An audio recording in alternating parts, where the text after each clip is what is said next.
I was mentioning to you earlier that it's really, really, according to the academic research, and I read thousands of papers on this when I was on the faculty of Syracuse. Basically, it's really hard, if not impossible, to predict with certainty the direction of a stock, but it's very easy to predict the direction of an industry.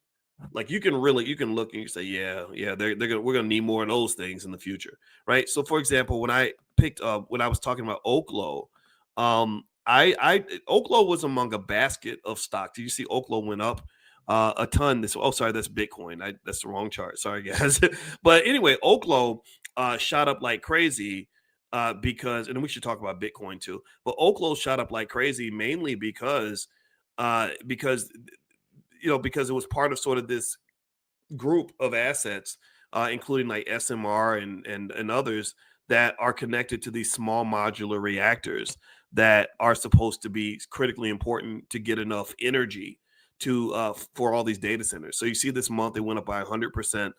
I think it could go much higher. I think Oklo's at 40, it's at 48.87. But once they become super operational and profitable, I think the sky could be the limit for this stock. However, I believe in sort of preparing or hoping for the best and preparing for the worst.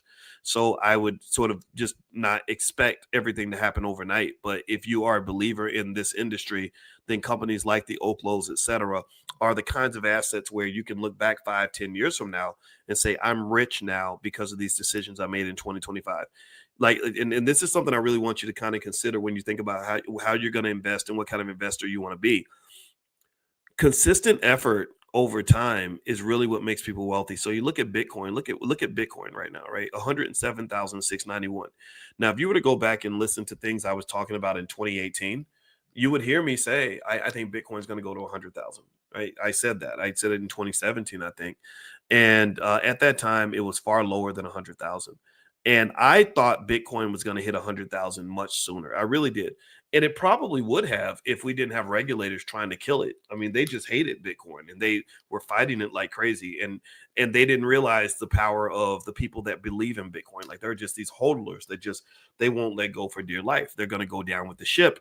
So I think they're the ones who kept Bitcoin alive. So now Bitcoin is at 107,000. Now here's the deal. Look, if you had just if in your mind you accepted that thesis, if in 2017 you'd simply said, I believe that over time Bitcoin's going to go to 100,000 and beyond.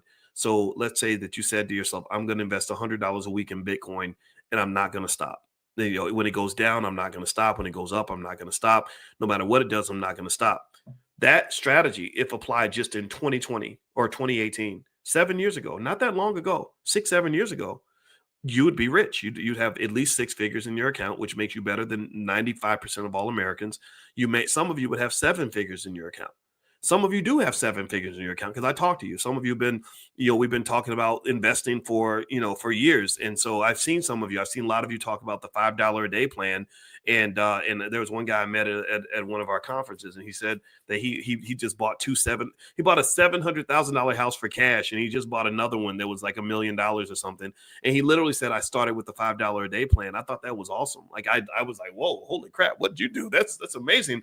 But the reality is that this is how wealth gets built. So here's the deal. Look, I want you to understand this.